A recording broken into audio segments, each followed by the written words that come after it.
산울리가전서 강의 24번째 말씀을 드리는데, 지난주에 바른교회 생활에 대해서 두 가지 말씀드렸습니다. 첫 번째는 우리가 교회 생활을 바르게 하려면은 범사에 헤아리라 그랬습니다.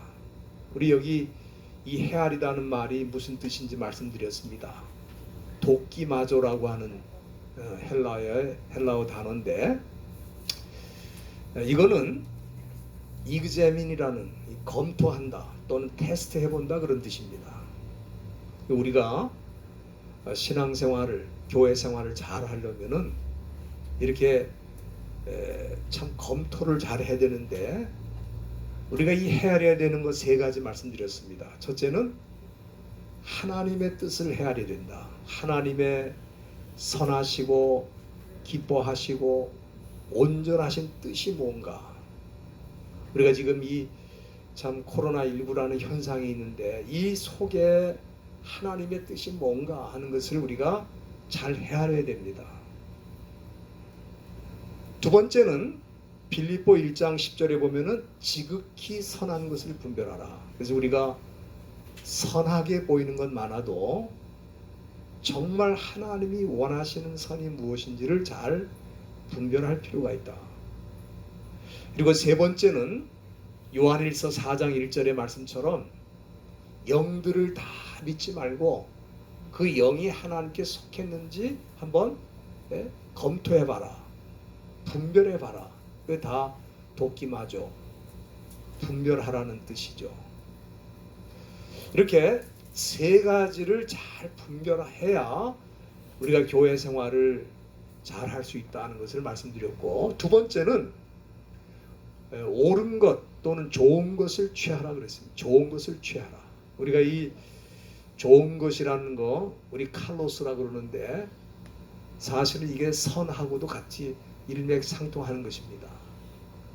우리가 이 선이라는 거는 제가 여러 번 강조를 드리지만은 나한테 좋은 거, 내 마음에 드는 거, 내가 기뻐할 만한 거, 이게 선이 아닙니다. 이 선의 기준은 나에게 있는 것이 아니고 하나님께 있다. 그래서 내가 이 일을 하면 하나님이 기뻐하실 것인가? 내가 이 일을 하면 하나님께 영광이 될 것인가? 그렇다면 그건 선이고, 그렇지 않다면 그건 선이 될 수 없다는 거죠. 그래서 여기 좋은 것, 이것도 마찬가지입니다. 주님이 보실 때 좋은 것입니다. 지난번 말씀드린 것처럼 예수님이 마르다의 집에 오셨을 때, 마르다는 우리 예수님에게 음식을 많이 준비해 가지고 잘 대접하면 우리 주님이 기뻐하실 것이다, 그렇게 생각하고 분주하게 음식을 준비하는데, 동생 마리아는 예수님 발 앞에 앉아서 말씀을 들었어요. 이 언니가 화가 나가지고 왜 쟤는 거기 앉아갖고 나를 도와주지도 않고 그냥 놔둡니까? 불평하고 원망을 했죠. 그때 우리 주님이 마리아가 좋은 편을 택했다 그랬어요. 그리고 그거는 뺏기지 않는다. 이 때문에 우리가 교회 와서 제일 좋은 걸 해야 돼요. 참 봉사를 많이 하고 음식을 준비하고 이런 분들 보면 안타까울 때가 있어요. 물론 먹는 사람은 숟갈 들고 먹으면 끝이니까 좋은데, 그러나 그러다 보니까 말씀 듣고 예배 드리는 데는 집중을 못한다 이 말이에요. 그거보다도 우리 주님은 말씀 듣기를 원한다. 좀 안 먹어도 돼요. 간단히 먹어도 되고, 또 여기서 못 먹으면 집에 가서 먹으면 되지. 우리가 먹으러 오는 것도 아닌데 너무 이런 거 먹는데 봉사하는데 이런 데 치중하다 보니까 말씀 듣는 일은 소홀히 해진다 이 말이에요. 집중도 안 되고. 우리 주님은 우리가 좋은 편을 택하기를 원합니다. 좋은 편. 그러니까 앞으로 우리 교회 성도들은 뭘 많이 하려고 그러지 마시고 말씀 듣고 배우는 일이 제일 중요하다 이렇게 생각하고, 어떤 사람은 그것도 아니면서 봉사도 안 하는 사람들이 있어요. 그러나 그거보다는 말씀을 정말 듣고 싶고 그것이 귀해서 좀 다른 건 덜 해도 나는 말씀 듣고 배우는데 관심을 갖고 집중하는 이런 일이 필요하다는 것을 우리가 생각을 해야 되겠습니다. 오늘은 이 바른교회 생활 6번째 말씀인데 본문 22절에 보면은 악은 모든 모양이라도 버리라. 우리가 교회 생활을 바르게 하려면은 악의 모든 모양을 버려야 된다 그랬어요. 이 악이라고 하는 것은 지금까지 제가 말씀드린 이 선하고는 정확하게 반대되는 개념이라고 보시면 되겠습니다. 선은 하나님이 기뻐하시고 하나님이 좋아하시고 하나님께 영광이 되는 일이라면 악은 그 반대죠. 우리 믿는 성도들은 교회 생활을 잘 하기 위해서 먼저 하나님이 무엇을 기뻐하시는가 이걸 잘 알아야 됩니다. 에베소 5장 10절 말씀에도 보면은 우리가 구원받은 다음에 가장 중요하게 생각해야 되는 게 뭐냐면은 주께 기쁘시게 할 것이 무엇인지 시험해 보라는 거예요. 이게 굉장히 중요합니다. 지금까지는 내가 기뻐하는 것을 위해 살았어요. 그러나 예수를 믿은 다음에는 주님이 기뻐하실 일이 뭔가 이거부터 생각한다 이 말이에요. 그래서 제가 몇 차례에 걸쳐서 주님이 기뻐하실 만한 일이 뭔가 하는 것을 쭉 설명을 드린 것입니다. 그런데 오늘 이 말씀을 보니까 이 바른 교회 생활을 제대로 하려면은 하나님이 싫어하시는 것도 무엇인지를 알아야 된다 이 말이에요. 왜냐하면은 악이라고 하는 것은 하나님이 싫어하시는 것을 하는 거예요.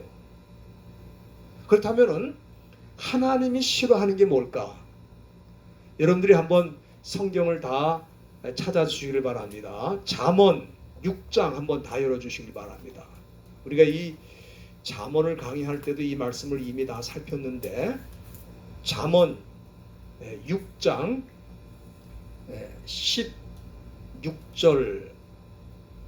16절부터 19절까지 한번 같이 읽겠습니다. 시작. 여호와의 미워하시는 것 곧 그 마음에 싫어하시는 것이 6, 7가지니 곧 교만한 눈과 거짓된 혀와 무죄한 자의 피를 흘리는 손과 악한 계교를 꾀하는 마음과 빨리 악으로 달려가는 발과 거짓을 말하는 망령된 증인과 및 형제 사이를 이간하는 자니라. 여기 말씀을 보면은 하나님이 싫어하는 게 여기 다 나와 있어요. 우리가 이걸 피해야 돼요. 교회에서도.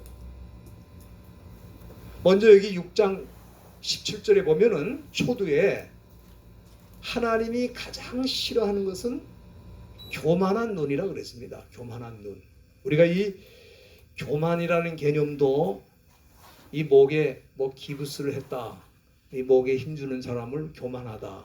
이제 그렇게 말하는데 그건 교만도 아니에요. 진짜 교만이 뭐냐면은 로마서 1장 21절에 보면은 교만이 뭔지를 우리에게 보여주셨습니다. 교만은 하나님을 알지만 하나님께 영광을 돌리지도 않고 하나님께 감사하지도 않는 게 교만이라 그러세요. 우리가 이 교만의 개념이 좀 다르죠? 세상에 목에 힘주고 어깨에 힘주는 사람, 말을 좀 이렇게 거만하게 한다고 그럴까요? 말투를 보면 그 사람이 교만하다 하는 뭐 이렇게 말하는데 성경에 보니까 하나님을 알지만 하나님을 영화롭게 않고 하나님을 알지만 하나님께 감사하지 않고 하나님을 인정하지 않는 게 교만이다. 우리가 이 세상 사람들이 그렇게 사는 거는 뭐 우리가 뭐라 그럴 수가 없어요. 왜? 하나님을 모르니까. 그렇지 않습니까? 하나님을 모르는 사람이 하나님의 이름을 망령되이 일컫고 하나님을 대적한들 물론 그것도 죄지만은 몰라서 그런 거 아닙니까? 그런데 믿는 사람들이 하나님을 안다고 하는 사람들이 하나님을 영화롭게 하지 않고 자기밖에 모르고 자기중심적이고 자기만 만족시키려고 하는 것 자체가 그건 교만이다 이 말이에요. 그런데 야고보 4장 6절에 보니까 우리 하나님께서는 교만한 자를 물리치신다 그랬어요.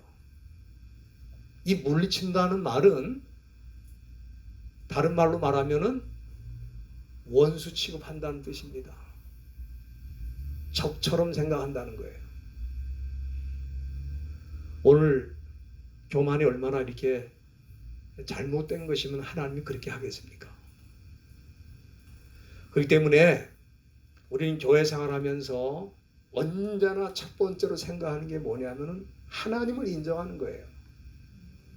지금 우리가 여기 몇 사람이 모여서 적은 무리가 모여서 예배드린다 할지라도 여기 하나님이 계신 걸 인정해야 돼요. 지금 우리가 하나님 앞에서 예배드리는 거지 사람 앞에서 예배드리는 게 아니잖아요. 근데 마치 사람 앞에서 예배드리는 것처럼 우리가 함부로 말하고 행동하고 움직이면 그게 다 교만입니다. 이런 거를 기뻐하지 않고 그런 사람이 예배를 드려도 하나님은 대적하신다고 그랬어요. 오늘 저와 여러분들이 겸손한 자에게 주시는 하나님의 은혜를 받으시길 바랍니다. 아멘. 두 번째는 여기 잠언 6장 17절에 보면은 거짓된 혀를 하나님이 싫어하신다 그랬어요. 거짓된 혀를 싫어하신다. 여러분이 거짓을 왜 하나님이 싫어하시냐면은 거짓은 사탄의 언어거든요. 사탄이 제일 잘 쓰는 말이 거짓입니다. 그러니까 이 거짓을 말하는 것은 사탄의 추종자가 되는 거예요. 우리가 이 요한계시록 21장 27절에 보면은 우리 하나님께서 거짓말하는 자는 그리로 들어오지 못한다. 그리라고 하는 말은 거기는 새 예루살렘 천국을 말하는 거예요. 영원한 나라를 말하는 거거든요. 거짓말하는 자는 천국에 들어올 수 없게 하겠다. 왜 그렇습니까? 천국은 거짓이 거할 수 있는 공간이 없어요. 천국은 진실만 거하기 때문에 거짓말하는 자를 거기다 들여 놓을 수가 없다 이 말이에요. 그렇기 때문에 이 거짓이라고 하는 것은 아주 중대한 죄입니다. 우리가 이 세상에 하도 거짓말이 많으니까 뉴스를 들어도 거짓말, 사람들이 거짓말을 밥 먹듯이 하니까 우리 예수 믿는 사람들도 웬만한 거짓말은 다 괜찮다고 생각을 하는데 그렇지 않아요. 거짓말하는 자는 그리로 들어가지 못한다. 천국에 들어올 수 없다고 하는 이 사실을 기억하면서 우리가 거짓과 싸워야 돼요. 세 번째는 여기 이 말씀에 보면은 하나님은 무죄한 자의 피를 흘리는 것을 미워하신다 그랬어요. 여러분들이 우리 믿는 사람들이 절대로 해서는 안 되는 일 중에 하나가 무죄한 자, 죄가 없는 자에게 죄를 뒤집어 씌우는 거 하면 안 됩니다. 죄를 뒤집어 씌울 뿐만 아니라 다른 사람을 거짓으로 모함해서 죽이는 일까지 있어요. 우리 하나님이 이걸 싫어하신다 그랬어요. 우리 출애굽기 23장 7절에 보면은 우리 하나님께서 뭐라고 그랬냐면은 무죄한 자와 의로운 자를 죽이지 말라. 나는 그런 사람들을 의롭다 하지 않을 것이다 그랬어요. 엄중한 심판이 있을 것을 경고하신 것입니다. 여러분들 우리가 잘 아는 대로 성경에 무죄한 자의 피를 흘렸던 첫 번째 사람이 있습니다. 누구죠? 가인이죠. 가인은 자기 동생을 돌로 쳐 죽인 사람이에요. 그것도 왜 그랬냐면은 동생의 예배는 하나님 받으시고 자기가 드리는 예배는 하나님 받으시지 않았다 이거예요. 그래서 이 동생을 질투해가지고 돌로 쳐 죽였어요. 최초의 살인자가 됐습니다. 무죄한 자의 피를 흘린 거예요. 오늘 이 세상에는 이 가인의 후손들이 있습니다. 무죄한 자의 피를 흘리는 사람들이 있어요. 여러분들 우리가 이 공산주의 역사를 보면은 공산주의 역사는 뭐냐? 무죄한 자의 피를 흘리는 역사입니다. 여기 다 우리 어르신들 다 피난 내려오셨습니다만은 거기 계셨으면 예수 믿는다고 다 죽음을 당할 뻔했어요. 이 가인의 피를 받은 사람들이에요. 가인의 역사를 이어가는 사람들입니다. 그런데 예수 믿는다고 하는 사람들이, 하나님을 믿는다고 하는 사람들이 또 그렇게 하는 거예요. 우리가 잘 아는 대로 유대인들이 예수님을 십자가에 못 박아 죽인 사람들 아닙니까? 빌라도가 신문을 해보니까 이방인이 신문을 해봐도 죄가 없는 거라. 그냥 놔주기를 원했어요, 빌라도가. 그런데도 유대인들이 뭐라 그래요?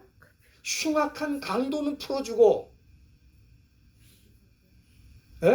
예수님은 십자가에 못 박으라 이거예요. 그리고 그 피를 우리한테 돌려라. 괜찮다고 우리는. 그 결과가 지난 2000년 동안 유대인들이 가는 곳마다 여러분들 엄청난 박해를 받고, 지금도 여러분들 유대인 중에 경건한 사람도 있습니다만은 공산주의를 만든 사람 칼 막스가 유대인입니다. 또 전 세계 자본시장의 그 네가티브 펀드를 주무르는 사람이 소로스라는 사람인데, 이 사람도 유대인이에요. 이 소로스 때문에 우리 대한민국에 IMF가 왔습니다만은 지금도 온갖 악한 일 배후에 유대인들이 있는 거예요. 지금 그 피를 우리한테 돌리라, 그렇게 말했던 사람들입니다. 우리 하나님이 기뻐하지 않으세요. 그리고 여기 네 번째로는 6장 18절에 보면 악한 계교라는 말이 여기 나와 있는데, 이 계교라는 말, 우리가 요즘 뭐 잘 쓰는 말은 아닙니다. 마카샤바라고 하는, 마카샤바 그러는데 이건 히브리 말로 생각이라는 말이에요. 계획, 목적. 그러니까 여기 악한 계교를 꾀한다 이렇게 말하는 것보다 악한 계획을 꾀한다 이렇게 하면 더 쉬운데 왜 계교라 그러는지 모르겠어요. 잘 쓰지도 않는 말인데, 이 악한 계교는 악한 생각, 악한 계획을 말하는 겁니다. 그런데 여기 악한 계교를 꾀하는 마음이라 그랬어요. 그러니까 이 무슨 얘기입니까? 이 악한 생각이나 악한 계획이라는 게 우리는 다 머리에서 나온다고 생각을 하는데, 머리에서 나오는 게 아니고 마음에서 나오는 거예요. 여러분, 우리가 뇌라고 하는 것이 사실은 뇌도 우리 육체 기관이긴 하지만, 이 뇌가 모든 걸 명령하는 것 같은데도 사실은 마음이 우리를 지배하는 거예요. 그래서 여기 악한 계교를 꾀하는 마음이라고 그랬어요. 그러니까 우리가 마음 관리를 잘해야 됩니다. 우리가 이 마음을 잘 관리하려면은 성경에 보니까 두 가지 관리하는 방법이 있어요. 첫째는 119편 11절, 119편 11절 우리 한번 다 같이 펴주시길 바랍니다. 시편 119편 11절에 보면은 우리가 이 마음 관리를 잘 하려면은 어떻게 해야 되느냐, 여기 11절 말씀 우리 다 찾아서 한번 같이 읽겠습니다. 시작. 내가 주께 범죄치 아니하려 하여 주의 말씀을 내 마음에 뭘 두었다고요? 주의 말씀을 내 마음에 둔다 그랬어요. 그러니까 사람들이 악한 생각으로 치우치고 악한 계획을 따라 사는 이유가 뭐냐면, 그 마음에 주님의 말씀, 하나님의 말씀이 거기에 충만하게 그 마음을 다스리고 있는 상태가 아니기 때문에 그런 겁니다. 그렇기 때문에 우리가 다른 방법이 없어요. 하나님의 말씀으로 내 마음에 채우는 수밖에 없어요. 그러니까 그러려면 말씀을 읽고 묵상하고 듣고, 그렇게 안 하면은 내가 말씀 어떻게 내 마음에 간직하겠어요? 세상 언어와 세상의 뉴스와 세상의 소식들로 우리 귀는 날마다 들려오는데, 내가 하나님의 말씀을 읽고 묵상하는 이 노력을 게을리 하는데 어떻게 내 마음에 하나님의 말씀을 간직할 수 있냐 이 말이에요. 그리고 이 하나님의 말씀이 비어있기 때문에 세상 생각이 우리를 이끌어 간다 이 말이에요. 그래서 우리 마음 관리를 잘 하려면은 말씀을 내 마음 속에 간직하는 수밖에 없다. 두 번째는 조금 더 넘겨서 시편 139편 23절에 보면은 우리가 이 마음 관리하는 두 번째 방법은 뭐냐면은 기도하는 거예요. 기도. 근데 우리가 어떻게 기도하는지에 대해서는 거기 33절 우리 한번 다 같이 읽어보도록 하겠습니다. 139편 23절 시작. 하나님이여 나를 살피사 내 마음을 아시며 나를 시험하사 내 뜻을 아옵소서. 24절 내게 무슨 악한 행위가 있나 보시고 나를 영원한 길로 인도하소서. 우리가 기도할 때 어떤 기도를 해야 되느냐. 물론 우리 개인적인 기도 제목도 다 있습니다만은 가정적인 제목도 있고 교회적인 제목도 있는데 기도할 때마다 우리는 하나님 내 마음을 좀 살펴주십시오. 나를 좀 시험해 주시고 내 뜻이 무엇인지를 좀 알게 해 주시고 나를 영원한 길로 인도해 주시옵소서. 이런 기도가 자기 마음을 지키는다 이 말이에요. 우리 이런 기도가 없이는 자기 마음 관리를 할 수가 없어요. 그래서 이렇게 마음 관리를 하다 보면은 어떻게 됩니까? 우리가 악한 계교, 악한 생각, 악한 계획을 가졌다 할지라도 그것을 정리하고 하나님의 뜻과 하나님의 생각과 하나님의 계획을 따라 갈 수 있는 길이 열린다 이 말이에요. 얼마나 참 성경이 정확한지 몰라요. 우리가 성경을 잘 몰라서 그렇지 성경을 잘 들여다보면은 거기에 모든 솔루션, 모든 해결책이 다 있다 이 말이에요. 그리고 하나님이 싫어하시는 거 다시 잠언 6장으로 넘어가면은 18절에 보면은 악한 계교를 꾀하는 마음도 싫어하시고 그 다음에는 빨리 악으로 달려가는 것도 하나님이 싫어한다. 여러분들 이사야에 보면은 이사야서 59장 7절에 보면은 이스라엘 백성들이 잘하는 거 있어요. 뭘 잘하느냐? 그 발은 행악하기에 빠르고 무죄한 자의 피를 흘리기에 신속하며 그랬어요.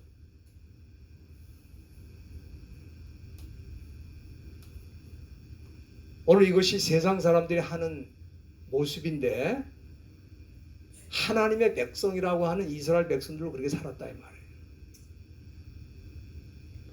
로마서 3장 15절에 보면은 사도 바울 당시에 사람들도 로마 시민들도 남의 피를 흘린데 빨랐다 그렇게 말하고 있어요. 지금도 마찬가지예요.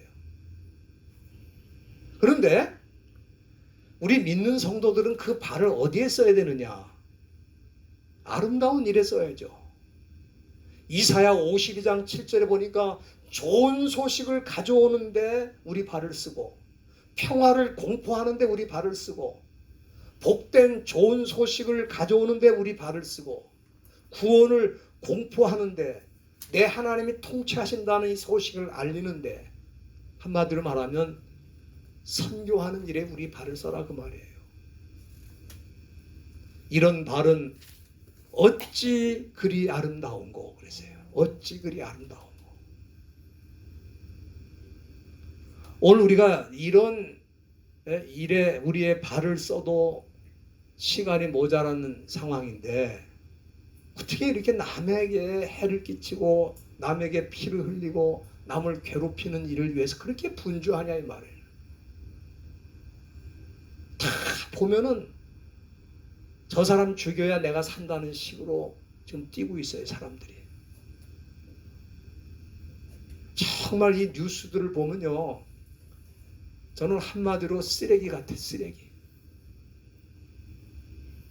정말 이 쓰레기가 그냥 물에 떠밀려오는 것처럼 이 그냥 인터넷으로 그냥 스마트폰으로 막 떠내려오고 있어요. 지금 이런 오염시키는 사고의 쓰레기들, 생각의 쓰레기들이 막 몰려오고 있어요.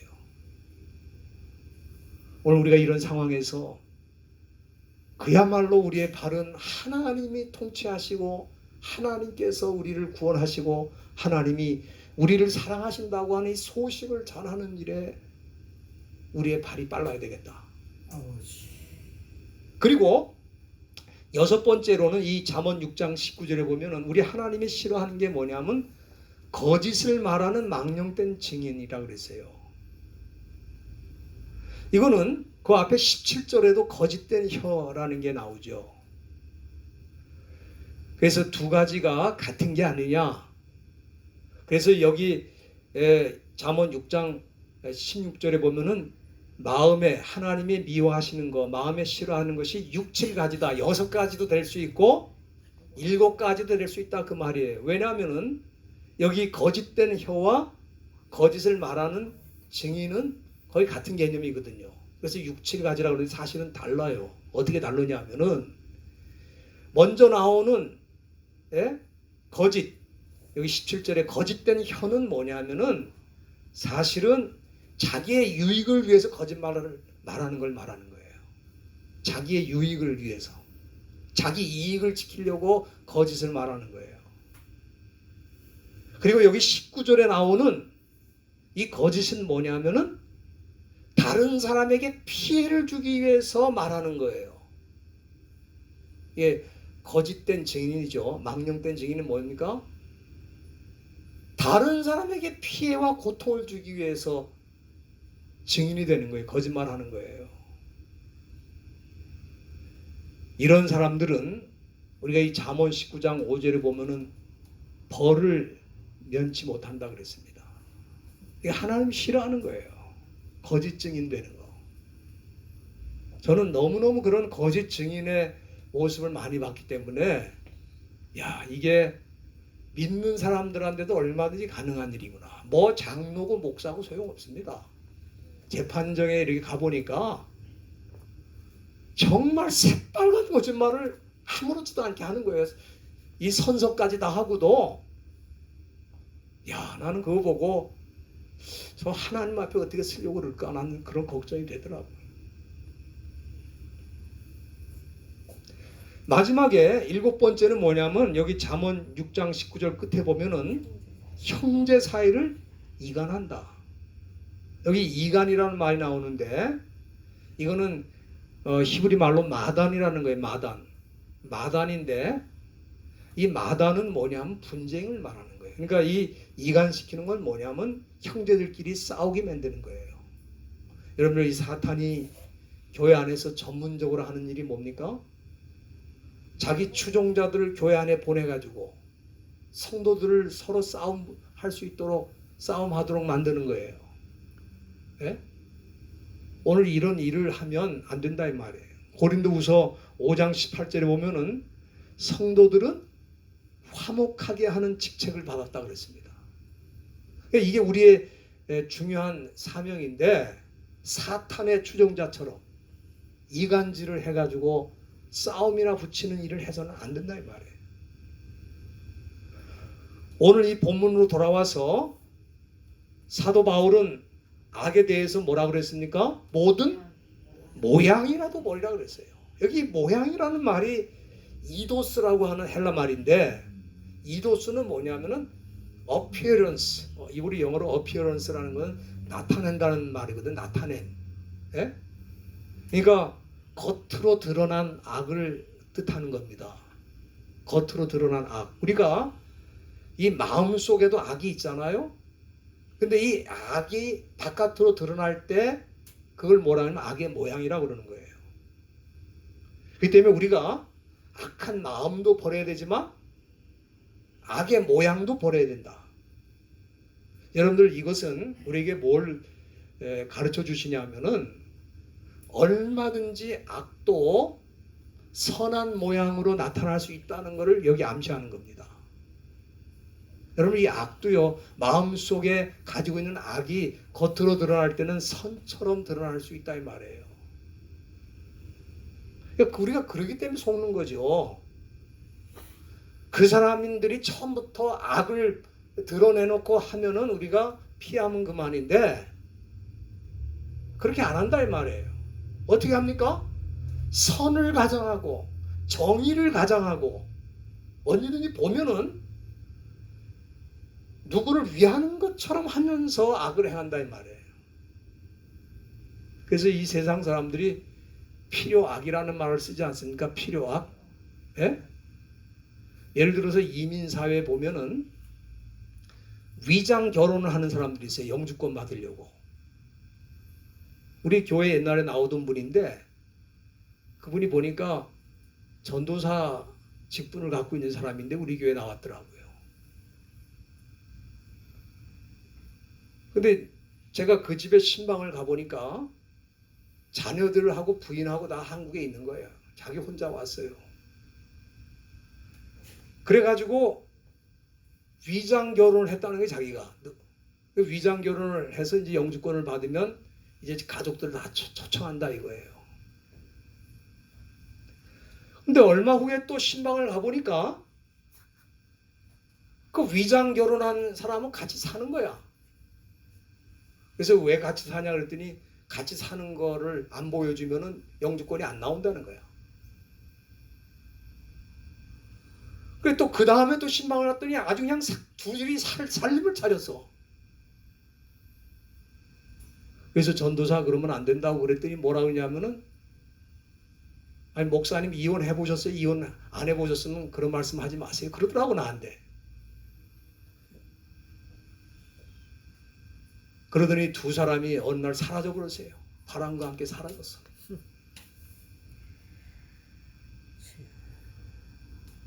여러분들 지금 이 악의 모양이 말이죠. 이렇게 예수 믿는다고 하는 사람 심지어 전도사 목사의 삶 속에까지 스며들고 있어요. 악의 모양이. 그걸 선이라고 생각하는 거예요. 여러분들 그렇게 가족을 버리고 도망간 사람을 하나님 기뻐하시겠어요? 그 영주권 안 받고 그냥 한국에 가서 같이 살면 되잖아.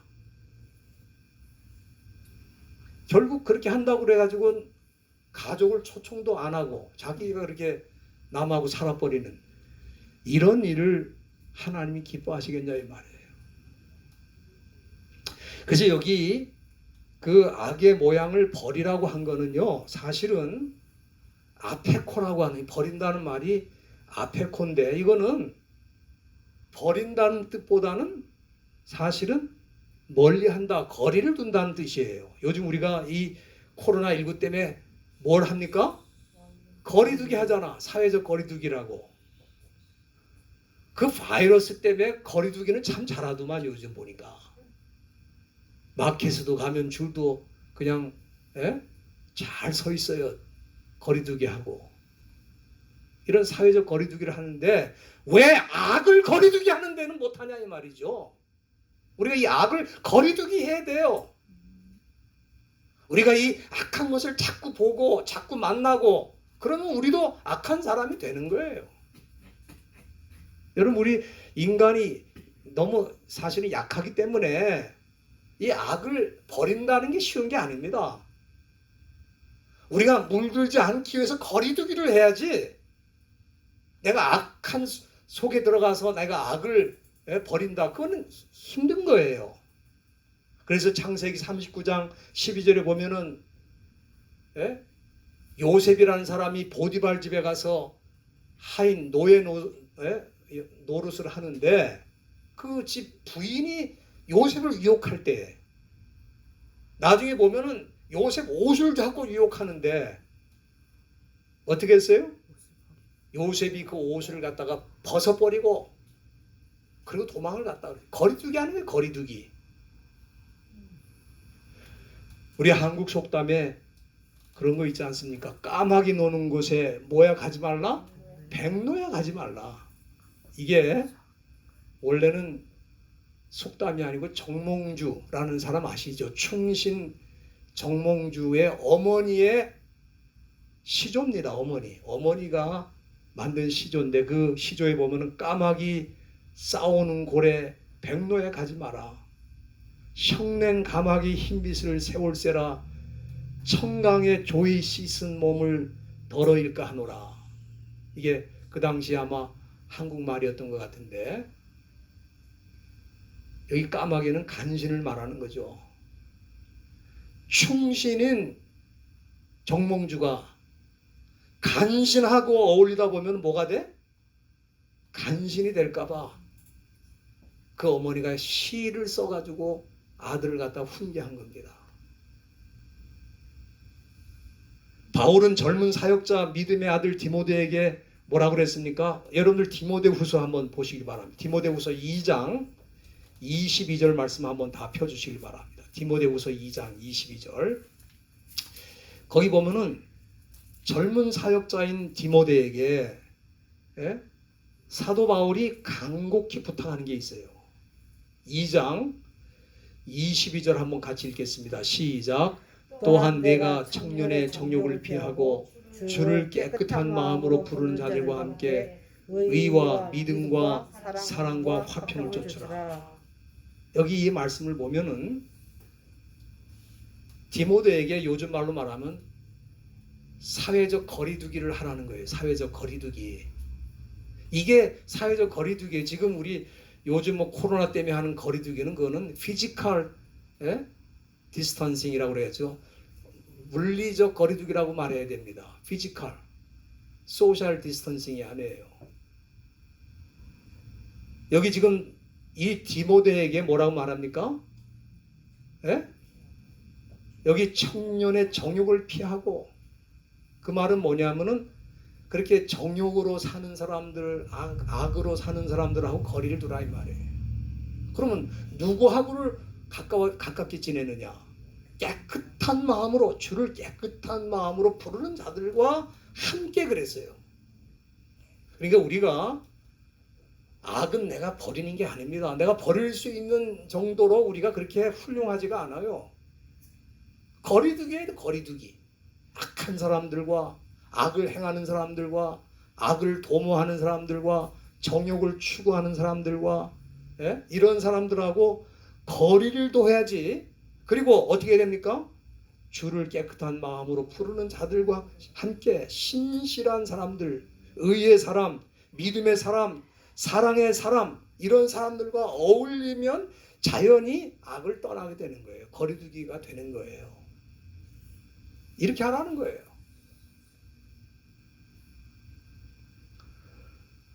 오늘 많은 사람들이 이 거리두기를 못하기 때문에 악에 끌려서 친구 따라 강남 간다 그러잖아요. 친구 따라 강남을 왜 가겠어요?